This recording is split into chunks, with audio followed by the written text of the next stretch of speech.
Good morning students. Last lecture में हमने wave optics से स्टार्ट किया था इंटरफेरेंस में conditions for constructive and destructive interference of light, जहां पे हमने जो रिजल्टेंट वेव है उसका एम्पलीट्यूड फाइंड किया था r root a square plus b square plus 2ab cos phi. ठीक है, लेकिन अगर हम बात करें इंटेंसिटी की, इंटेंसिटी किसके ऊपर डिपेंड करती है? एम्पलीट्यूड के ऊपर। इसका मतलब जो हमने फर्स्ट वेव मानी थी, first y1 a sin omega t, उसकी बात कर रहे हैं। अगर उसकी इंटेंसिटी है I1 तो दैट मींस ये किसके ऊपर डिपेंड करेगी? Square of a square, a था एम्पलीट्यूड, यानी I1 कितना आ गया हमारे पास? k square. सेकंड वेव की इंटेंसिटी क्या बनेगी? Directly proportional to b square, तो क्या बनेगी हमारे पास? k b स्क्वायर, है ना। और अगर रिजल्टेंट है उसको हम डिनोट कर लेते हैं I से, तो किसके ऊपर डिपेंड करेगा? r square. तो I कितना आएगा? k r square.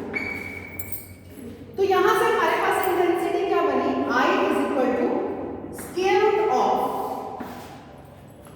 यहां से क्या बनेगा? I वैसे तो रूट I बनेगा ना, लेकिन अभी हम स्क्वायर नहीं करते, चलो r स्क्वायर, ठीक है, r स्क्वायर है तो I is equal to k, k तो कैंसिल हो जाएगा दोनों साइड, a स्क्वायर को हम लिख सकते हैं I1 plus I2 plus 2 root I1 I2 cos phi. तो ये हमारे पास एक्सप्रेशन बनेगा for the intensity of resultant wave. अब हमने यहाँ पे रिजल्टेंट एम्पलीट्यूड भी फाइंड कर लिया, इंटेंसिटी भी फाइंड कर ली। हमने टॉपिक का नाम लिखा था condition for constructive and destructive interference. तो कंडीशन कैसे फाइंड करते हैं? जैसे सपोज करो मैं जा रही हूँ कंस्ट्रक्टिव पे, for constructive interference of light. Constructive में क्या किया था हमने? क्रस्ट के ऊपर, ट्रफ के ऊपर फॉल करता है, तो इसका मतलब क्या होता है? इंटेंसिटी मैक्सिमम होती है, यानी इस केस के लिए I should be maximum. I क्या होगा? मैक्सिमम। I कब मैक्सिमम होगा? इफ cos फाई मैक्सिमम होगा, इफ cos फाई मैक्सिमम होगा। और फाई मैक्सिमम कब होगा? फाई की वैल्यू मैक्सिमम यानी 1 किस पे हो सकती है? 0 पे हो सकती है ना, 0 पे हो सकती है। और अगर हम देखें इंटीग्रल मल्टीपल निकालें, 0 पे हो सकती है, 2 पाई पे हो सकती है, 4 पाई पे हो सकती है, 6 पाई पे हो सकती है, 8 पाई पे हो सकती है। यानी जब पाई 0 होगा, 2 पाई, 4 पाई, 6 पाई अप टू, यानी हर बार क्या है? 2n पाई बनता है। तो मैं फाई क्या लिख सकती हूँ? 2n pi, where n is equal to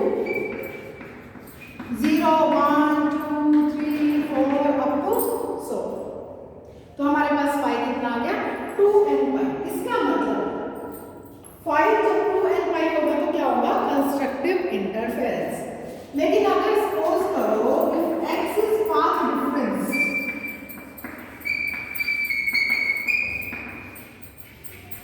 अगर x पाथ डिफरेंस है तो ये x किसके इक्वल आएगा? लैम्डा अपॉन 2 पाई इनटू में फाई।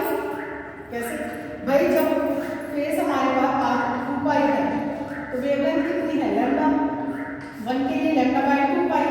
जब फेस फाई है तो कितना बनेगा? लैम्डा अपॉन 2 पाई इनटू में फाई। और यही क्या है? Path difference. तो कितना है? x। भाई जब फेस हमारे पास 2 पाई है, 360 है, तो वेवलेंथ कितनी है? लैम्डा है ना, तो फाई के लिए कितनी बनेगी? लैम्डा अपॉन 2 पाई इनटू में फाई। और हमने इस पाथ डिफरेंस को क्या नाम दिया? x। तो हमारे पास x कितना है? लैम्डा अपॉन 2 पाई इनटू में phi. What the value of phi?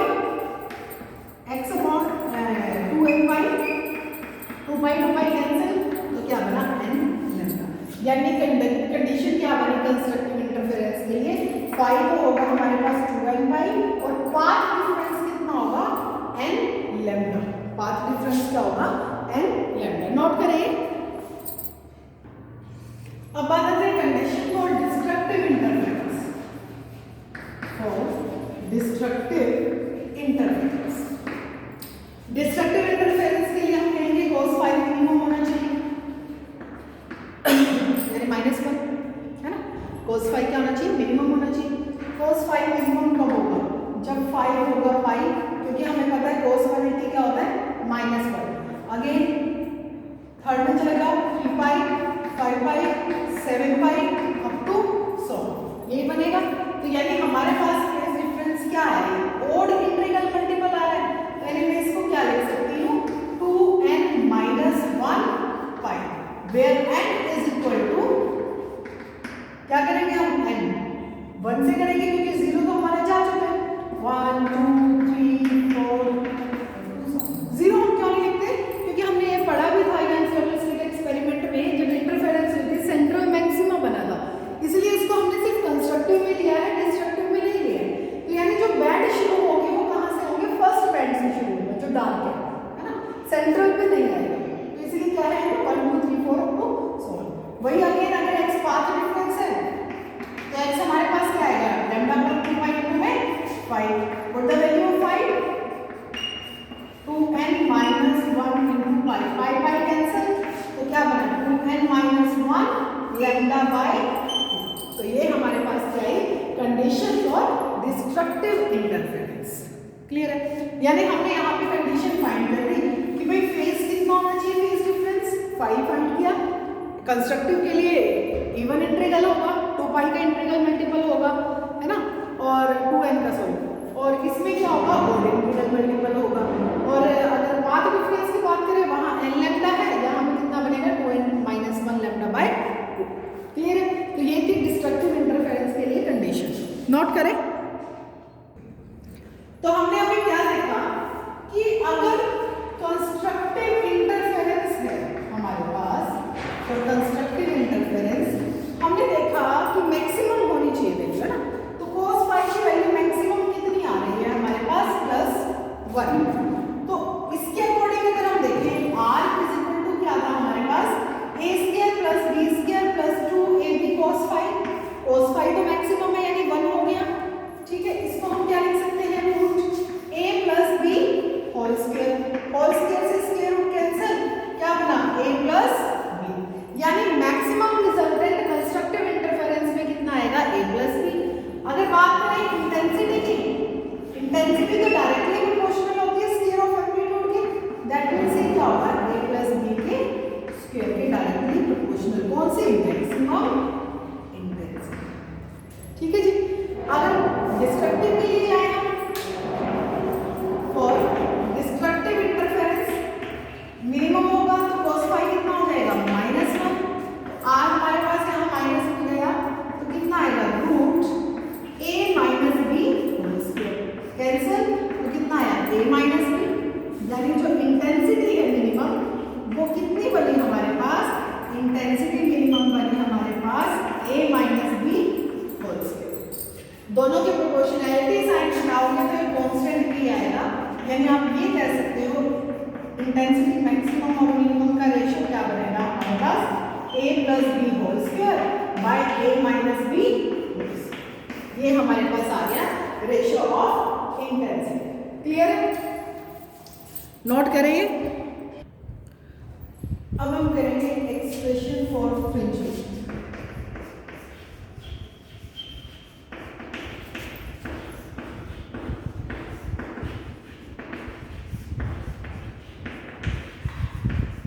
देखो हमने क्या किया, सबसे पहले हमने कंसीडर किए दो point sources A and B, जो कि कितने डिस्टेंस पर है, सपोज करो स्मॉल डी, ओ जो है उसका सेंटर है, ठीक है सेंटर है, और यहाँ से जो पैटर्न तैयार होगा वो एक स्क्रीन के ऊपर होगा which is parallel to slit A B and which is at the distance of capital D, right. अब जब मैंने ओ सेंटर लिया है, सबसे पहले ये फाइन होल सेंटर यहाँ से परपेंडिकुलर ड्रॉ कर लो, एक तो हो गया ये, एक हो गया सेंटर से, एक हो गया ठीक है ए ई ओ सी डी, ठीक है क्लियर। अब देखो जो इंटेंसिटी होती है वो किसके ऊपर डिपेंड करती है, वो पाथ डिफरेंस के ऊपर डिपेंड करती है, यानी जितना कम पाथ डिफरेंस होगा उतनी ज़्यादा इंटेंसिटी होगी, जितना ज़्यादा पाथ डिफरेंस होगा उतनी कम लाइट की इंटेंसिटी होगी। इसका मतलब लाइट किसके ऊपर डिपेंड करेगी, पाथ डिफरेंस के ऊपर। तो अगर हम देखें जब हमने कहा ओ जो है वो सेंटर है ना, तो ये सेंटर भी हुआ,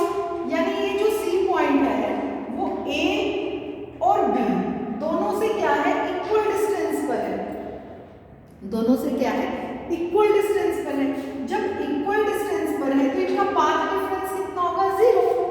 पाथ डिफरेंस कितना होगा, 0। जब पाथ डिफरेंस होगा तो यहाँ पे इंटेंसिटी क्या आएगी हमारे पास, मैक्सिमम, जिसको हम क्या कहेंगे, सेंट्रल मैक्सिमा। सेंट्रल मैक्सिमा, ये जी, ठीक है। अब हमने एक पॉइंट P कंसीडर कर लिया, जहां पे A से और B से दो वेव्स क्या कर रही है, सुपर इम्पोज कर रही है, और मैंने मान लिया वो सेंट्रल मैक्सिमा से कितनी डिस्टेंस पर है, x डिस्टेंस पर है, ठीक है। तो हमें पाथ डिफरेंस कैलकुलेट करना है। अब पाथ डिफरेंस कैलकुलेट कैसे करेंगे हम, यानी हमें क्या करना है, BP minus AP, BP minus AP। तो पाथ डिफरेंस कैलकुलेट करते हैं हम, path difference at point P which is equal to BP minus AP, ठीक है।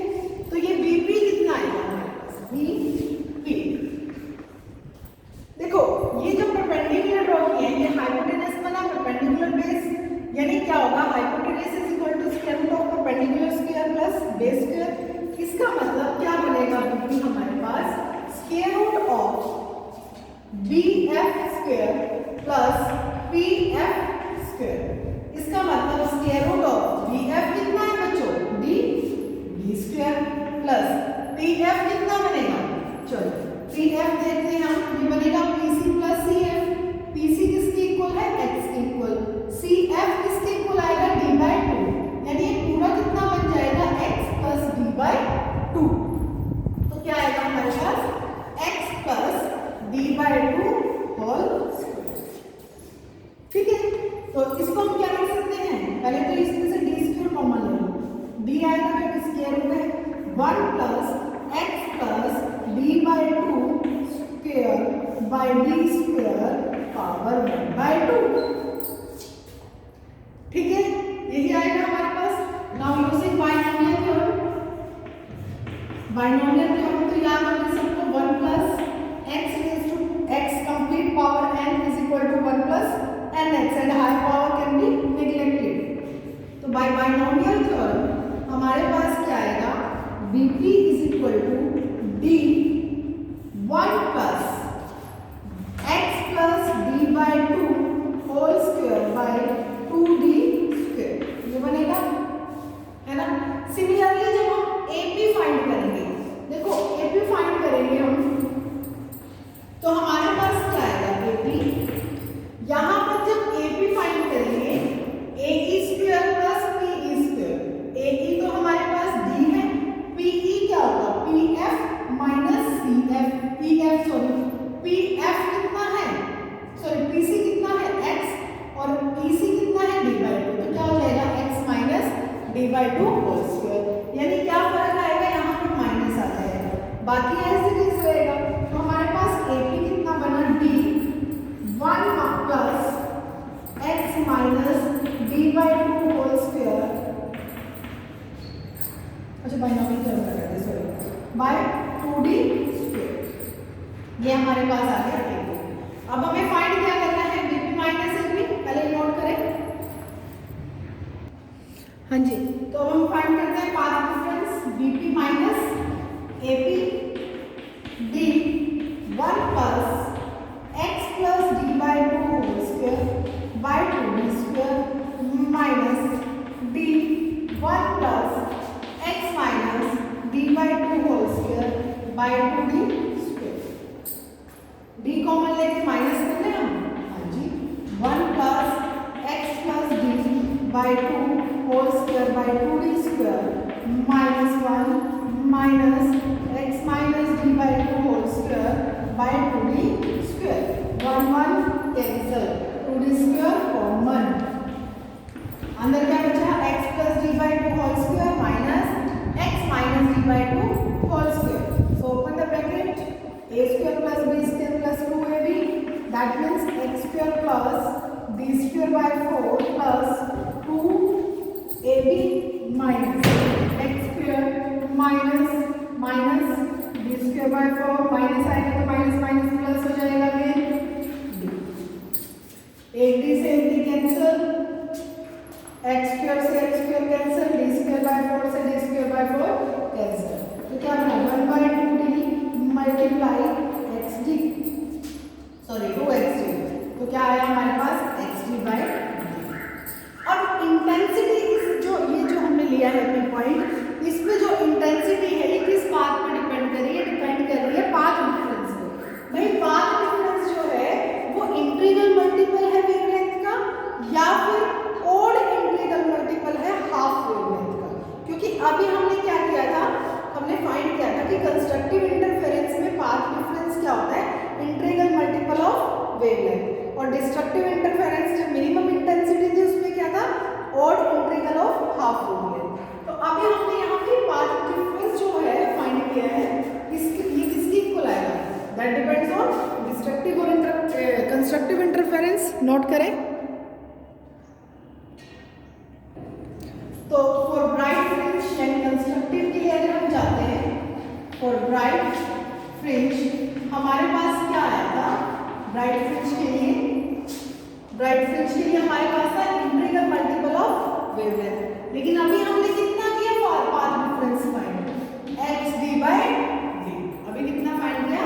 xd by d। तो ये किसके इक्वल होगा? n lambda. किसके इक्वल होगा? n लैम्डा के इक्वल होगा। तो हमारे पास x यहाँ से कितना आ जाएगा? n lambda d by d, जहाँ पे n क्या है? ब्राइट है, 0 से स्टार्ट होगा, where n is equal to 0 1 2 3 up to. जैसे सपोज करो मैं सेंट्रल मैक्सिमा पे जा रही हूँ, सेंट्रल मैक्सिमा पे x कितना हो गया? 0, यानी इंटेंसिटी क्या होगी? Maximum. For n is equal to 1 यानी फर्स्ट ब्राइट फ्रिंज, उसके लिए x कितना बनेगा हमारे पास? Lambda d by d। Second के लिए क्या बनेगा? 2 lambda d by d। Third के लिए 3 लैम्डा d बाय d, ऐसे। ठीक है। लेकिन अगर मेरे पास डार्क फ्रिंज बनता है, और डार्क फ्रिंज के लिए हमारे पास क्या आया था? Path difference odd integral multiple of half wavelength. That means तब क्या बनेगा? xd by d is equal to 2n minus 1 lambda by. तो x कितना आया? 2n minus 1 lambda d by 2d। तो यहाँ पे n क्या है?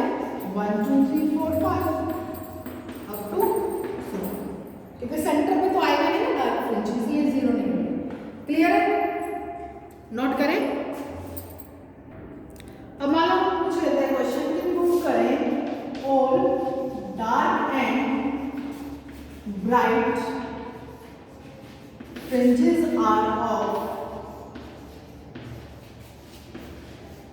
Equal weight. ठीक है, तो पहले हम चलते हैं ब्राइट के लिए, बीटा से डिनोट कर लेंगे हम उसको। उसके पाथ डिफरेंस क्या होगा? पहले मैं कर लेती हूँ n बाय d के लिए और n माइनस 1 के लिए, माइनस कर लेंगे।